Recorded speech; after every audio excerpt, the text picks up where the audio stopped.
Good morning and welcome to the AgNow Roundup. My name is Dave Deacon. Canola production in the United States has emerged as a significant crop in the nation's agricultural landscape.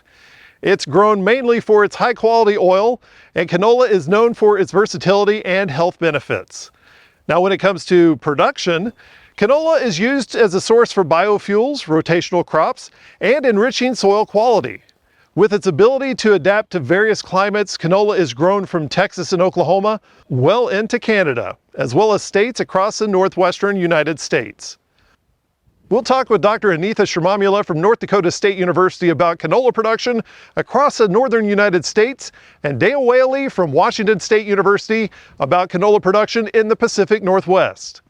But first, let's take a look at the weather across canola country and the rest of the United States with meteorologist Matt Makins.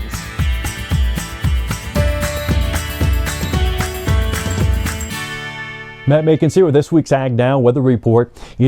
Cold at my place. We hit the mid-single digits, about 6 to 10 inches of snow depending on where on the property you are measuring it. So winter hit hard late October for us, but we're going to have some moderating temperatures across the country. We'll have more on that in a moment. This show is kind of talking about canola. So let's take a look at most of the northern U.S. where we've had that drought footprint. It's been there, and at times the drought has increased, especially over the Pacific Northwest. Not to take away from folks down across the south, because certainly the drought footprint has been increasing here from Gulf Coast states into New Mexico, the central and northern plains too. Let's see where that moisture is going to fall during the course of the next week, however. During the next week, the Pacific Northwest has a lot of water on the way. From the Cascades to the coastline, those areas have anywhere from 3s, 4s, 5s, potentially 7 inches or more. As you work inland, see these areas around Lewiston, Spokane, toward Helena? Well, you're going to be tapering down the list. So we're going to be more like a quarter to a half, in some cases with a green coloration. And then as you move into the blues and light purples, darker purples, that's about 1 to 2 inches of water. So yes, it's valuable. What about the rest of the plains? Well, we have some water on the way. It's just not going to be a lot. But this time of the year, it doesn't really take much water to get as close to average. So as we enter the dry season, we're still adding some valuable water here. And again, that's going to be throughout the course of the week. What of that will be in the form of snow? Not much in a lot of cases. Some snow from the Jackson Hole toward Yellowstone and across the northern plains. We're going to have some light accumulation. There's some extreme northern areas that pick up, but most of that water for the week for the Pacific Northwest is in the form of rain. Good soaking rainfall into those drought areas. So valuable water is on the way there. Now, what about the monthly outlook here? It looks like the pattern is going to continue to favor water for the west, mostly the Pacific Northwest, but spreading out from time to time. And then as you get out to the east, there will be another band of some moisture. This is based on history. The weather pattern that we've been watching from late October into very early November continued on to produce this as far as a monthly total. That is sadly drier in those southern plains where we are so deeply in the drought. I think as we get to perhaps the third week of November, we may see another surge of some moisture moving into these areas. So in the end, I'll be most curious about what happens, say, in Texas and Oklahoma into southern Kansas. See if history proves itself, or if there's a system that can bring enough water into these areas to make that area a miss, at least as far as history standpoint. But from modeling and this history-based approach, the Pacific Northwest is favored in both. The temperatures for the month ahead, it's going to be pretty mild in a lot of cases for the central states, at times into the Rocky Mountain West, but by and large, kind of a hit and miss temperature pattern. Some of this is reflecting the early month cold for the southeast, and followed by a warm up, and then later in the month, we'll see the west cool off yet again. That's this week's AgNow weather report. We'll see you the next time. Matt Makins here.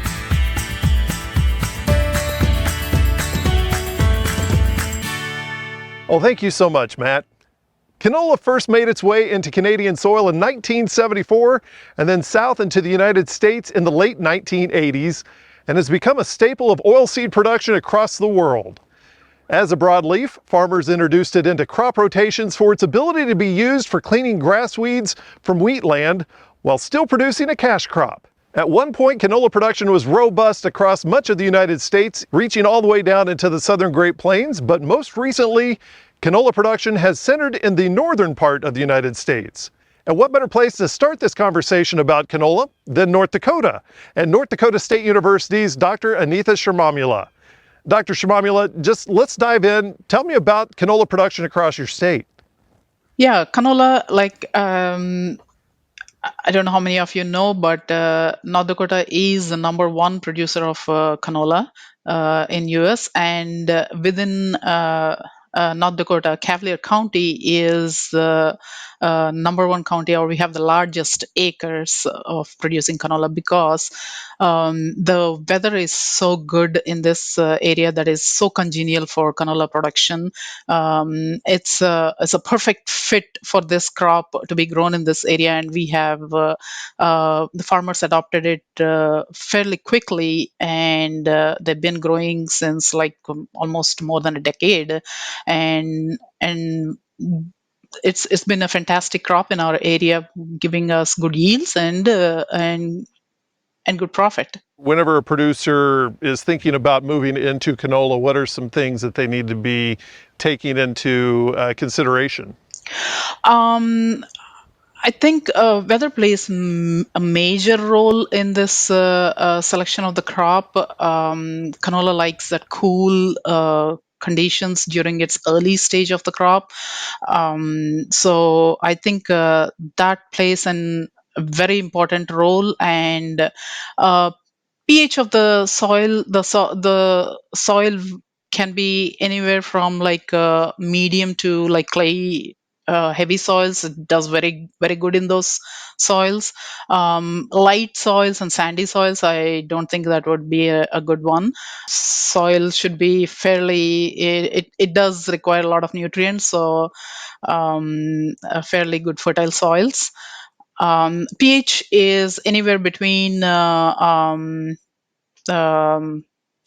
to 8ish. It doesn't like too saline soils or acidic soil. So it's kind of like that, neutral to a little on the um, about the 7 pH base. So it would do fairly between 6.5 to 8.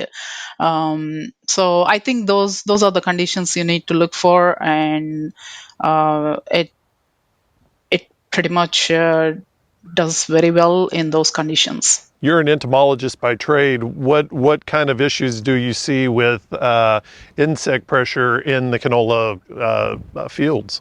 The most important and the most serious issue that we face in canola year after year is canola flea beetles, and this is the early season pest. Like right as soon as the seed kind of emerges from the seedling emerges from the ground, the flea beetles are ready to pounce upon on the cartledons, and they devour them. So we have a very serious problem with those flea beetles, and it's not just us. The country north of us, Canada, has been dealing with this issue a lot, and I think that's where they kind of moved into our area. As they find food, they kind of spread their distribution. So we've have this issue so long, and it's becoming worse each year because it's like um, ample food everywhere, and it keeps those generations continue every year after year after year. So that's a very serious issue for us early in the season, and we've been dealing with it. We are actually fighting a battle against it every year. But later, like as you move into the flowering and pod development, we have this migratory pest issue, the diamond back moth issue. So that is a migratory insect which comes from south. Obviously, it doesn't overwinter in North Dakota. But so so the migratory pest issues are like, when conditions are favorable and when the thunderstorms happen, like early part of the crop season, that's when these moths fly in, and then they go through a couple of generations during the season and cause damage. When it does come to combating the insect issues, what do you recommend for producers, not only in North Dakota, but other folks that may have the flea and the moth issues across the United States? So for the flea beetles, our primary method of dealing with this insect is seed treatments. So we rely heavily on seed treatments, and I don't think any field in our area that is planted to canola doesn't go in without the seed treatment, because that's a must. That's a primary tool of protection for these seedlings. And we have different groups of chemicals that are available. We have the neonics, and there are two relatively new groups like diamides and butanolides that are available. So over the years, like for the first chemicals that we have relied heavily were neonics, and so we've been using them for almost a decade, and that kind of put so much pressure on that group of insecticides that they kind of like now their effectiveness is kind of, the insects are kind of more tolerating those neonics, and they are not as effective as they used to be. But we have these newer modes of actions, and so seed treatments are our primary mode of defense. You can say like, okay, sometimes early planting doesn't go well with, because that coincides well with the peak of beetle emergences. So we say like, okay, don't go for early planting, like late, kind of hold on and delay your planting, and that will help you avoid some pressure. So that's one of the tactics, but I think that is not working any longer in our area because we have so many beetles. But still, in areas that are new and like where a few acres, and you don't have that much pressure of flea beetles, delayed planting will certainly help. Whenever it comes to disease pressure, there can be quite a bit of management whenever it does come to canola production. um so for the diseases, yeah, definitely, crop rotation would be our main tactic that would help manage some of the severe diseases that we have. Like we have the white mold, which where the spores kind of survive in the crop residue. So you need to maintain that longer duration so that that can subside the inoculum of the disease. And again, like another major disease in our area for canola is a club root, and it's a soil-borne disease again. So all these diseases, like when once they enter into your field, they kind of like stay there, and it takes years and years to. I don't know if even it is possible to make a field completely inoculum free. So it's hard, but like we with the improved crop rotation practices, and then we have resistant varieties, suppose a blackleg and clubroot. We do have resistant varieties that will help with this. When you practice along with crop rotation, they do work well.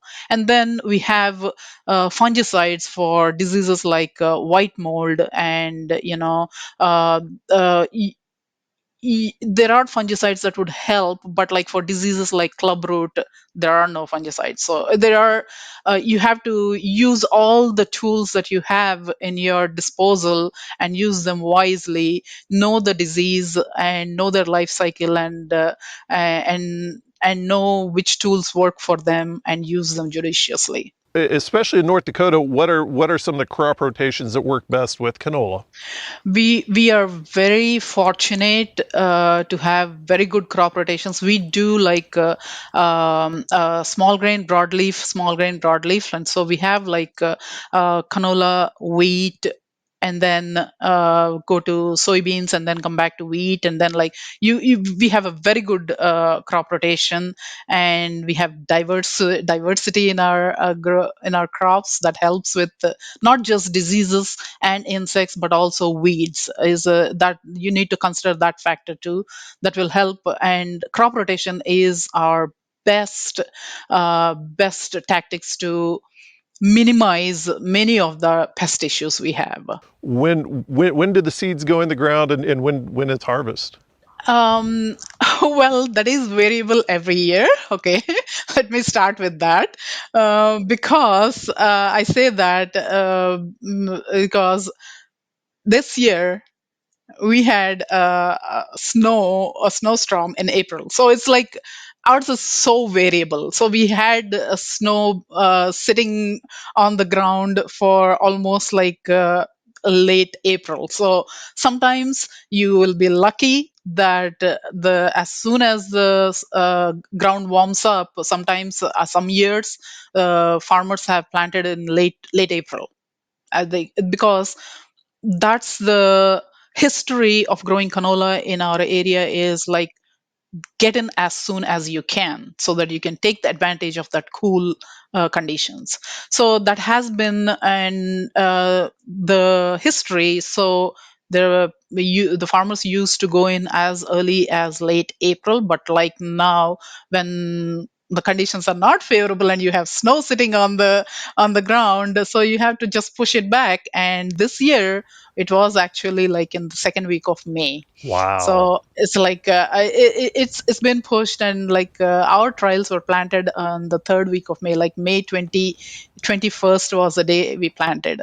So anywhere from late April through June. June 5th is the cutoff date for planting canola insurance purposes in our area. So anywhere from late April to June. So that's our planting period. But like the harvesting goes up to September. Some this year it has been to October. So it's so variable in our area. And you mentioned harvest. Do you run into issues with shatter in the North Dakota canola crop?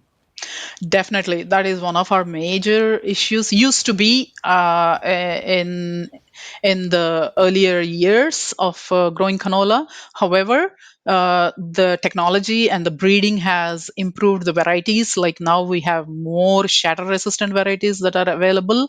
When we say shatter-resistant, it doesn't mean like 100% shatter-resistant, but they've improved varieties.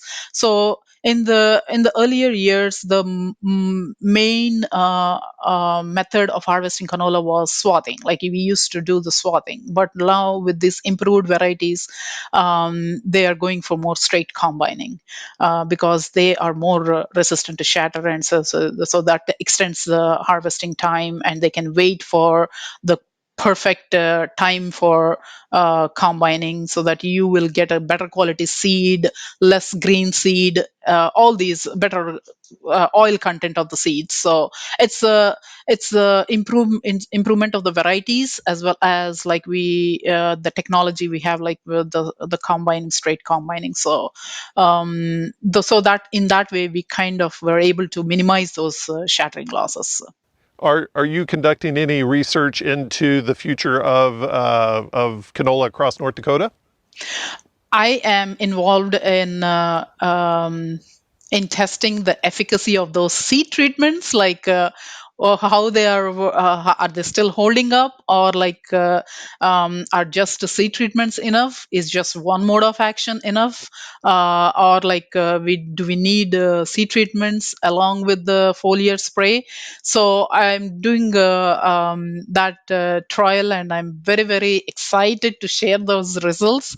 We haven't analyzed the data yet, but we could get the preview of it, and like I'm so excited to share those results with our growers, because every year I get those questions, and I'm very happy that I have the first-hand information with me, that I have the research data right, that I've conducted right at this research centers, that I can share with the growers. Well, thank you so much for going on with us to talk about canola production, not only in North Dakota, but then also to help producers across the United States. We sure appreciate it.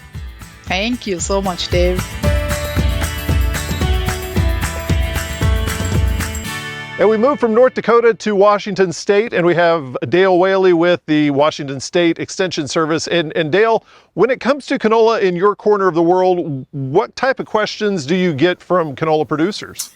So the type of questions that we get generally from people that want to transition from a winter wheat on winter wheat rotation, and they want to get some rotational benefit from a crop like canola. The first thing they often ask us is, how do I plant this? Do I plant it the same way as wheat? Do I seed the same depth? Do I seed the same rate? How far do I get it into moisture? And, questions like that. What kind of variety should I use? Is there anything of concern when I want to go to canola? And I tell guys, you need to watch your herbicide, history. There's a number of different pests that you're going to have to become familiar with, unlike those that attack wheat or peas. You mentioned the insects. What kind of insect pressure do you see in the Northwest? So our biggest problems with canola, insect-wise, is we have a big problem with cabbage seed pod weevil. What we have found, or what I believe, is, our neighbors to the north up in Canada, they grow a lot of canola, a lot. And I think since we're so close to the Canadian border that some of those insect pests have migrated south. They didn't stop at the border. And so the old threshold for cabbage seed pod weevil used to be 30 to 40 adults per 10 sweep. So you're looking at 3 to 4 adult insects per sweep. That has dropped. The new, Canola Council of Canada recently changed that to just 20 to 30 weevils per sweep. So you're looking at two to three. Wow. Per individual sweep. And we were finding thresholds up here, one sweep, 175. Oh my gosh. So I had a producer that he said, I think I might have a cabbage seed pod weevil problem. So I went out there and I already knew before even getting out of the truck, I could see that these plants were being just literally just nuked by cabbage seed pod weevil. And so I got out and I didn't even use a net. I just used a tray and I tapped one plant and got 315 adults. The other problems that we've experienced out here in the Pacific Northwest is flea beetle. Tiny little guy, hops around, hence the name. And generally speaking, you're looking at a percentage of cotyledon damage out here. So, anything above 25%, that would be, you might want to consider, putting down an insecticide. Or if you're in an area where flea beetle is a problem, and it's not, what's the word I'm looking for? It's not the same pressure across eastern Washington. Some areas like southeastern Washington have more problems with flea beetle. And so that's where I encourage guys to really look at your seed treatment packages. Get it on your seed before you plant.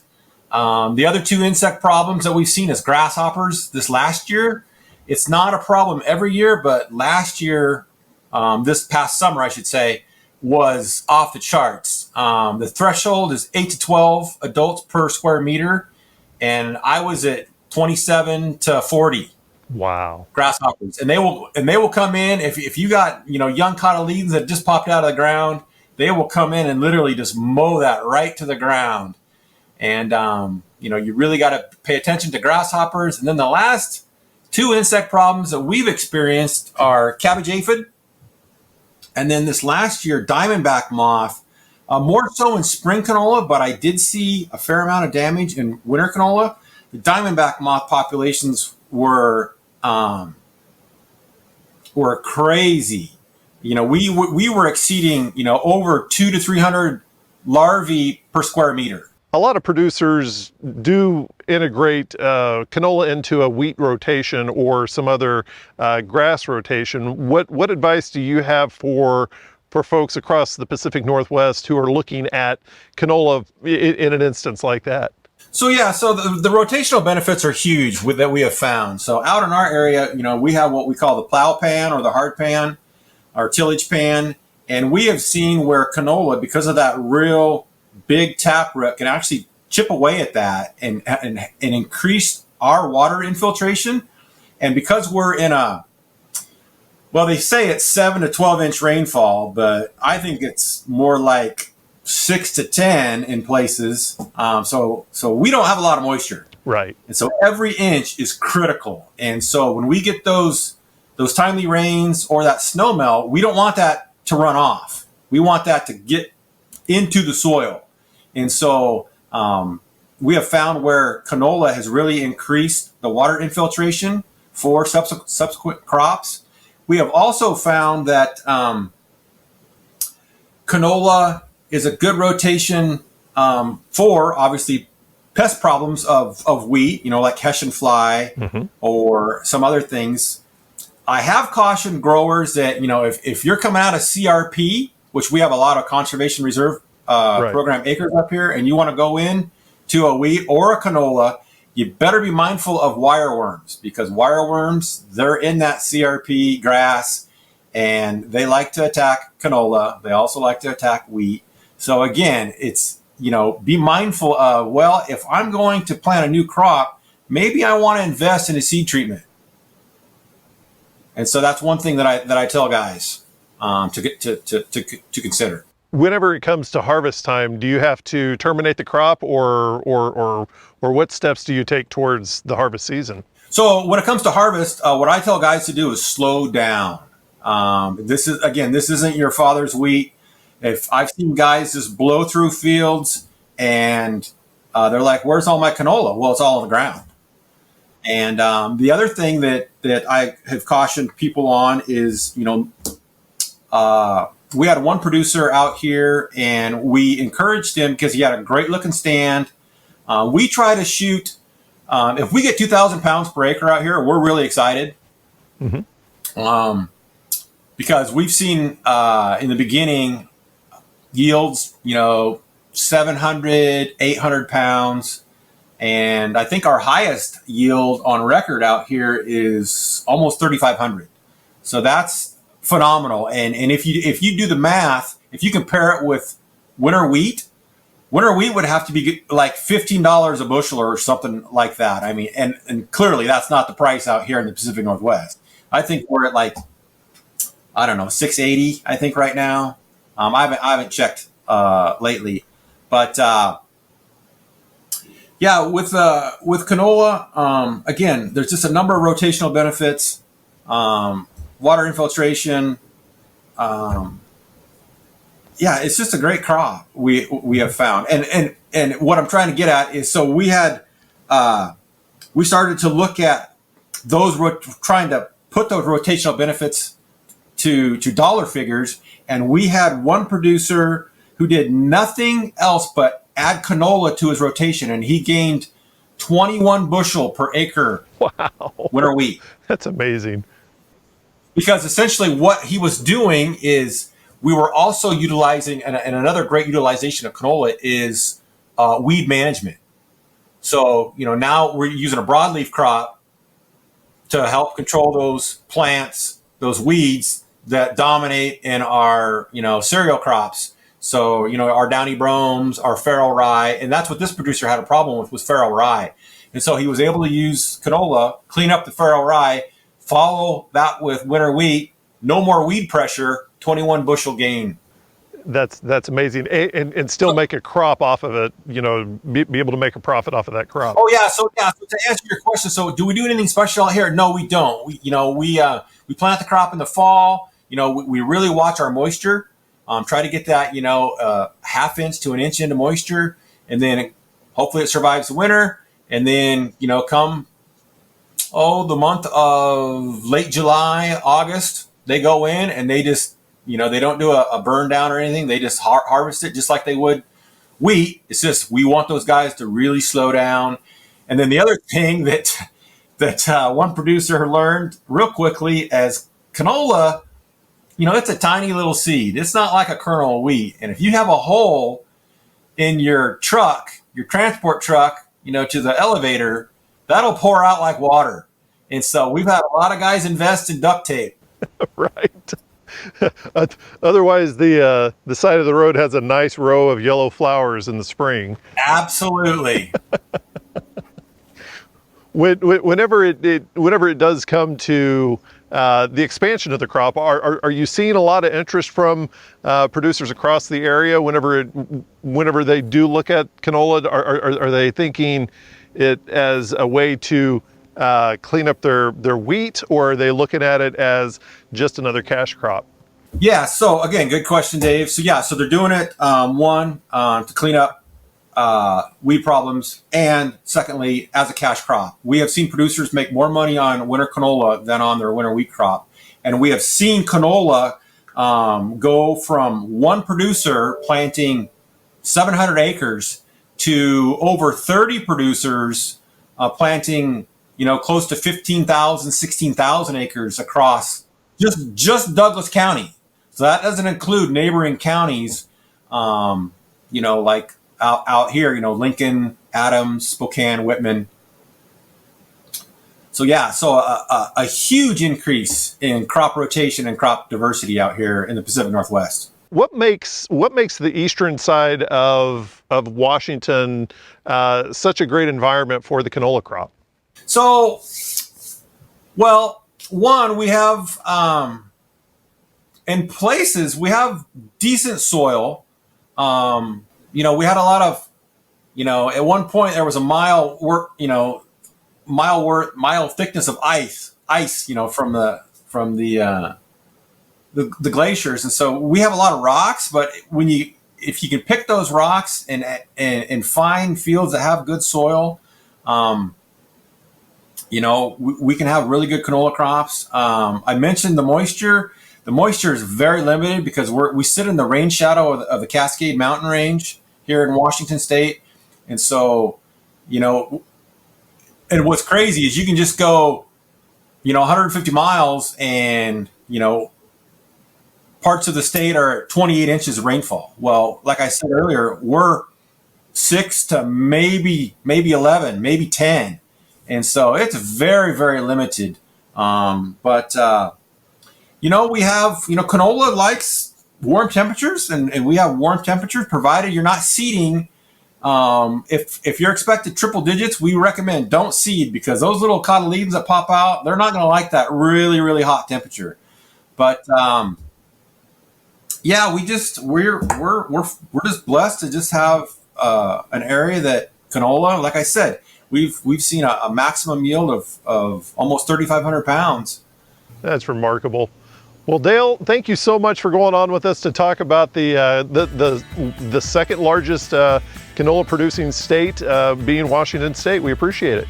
Well, I appreciate the time, Dave, and just thanks for having me. And of course, thank you for watching this episode of the AgNow Roundup. If there's something on the show that you'd like to learn more about, visit our website, agnowtv.com. Check out our social media, download the AgNow app, and of course, sign up for our email, all@agnowtv.com. And from our farm to your farm, I'm Dave Deacon for AgNow.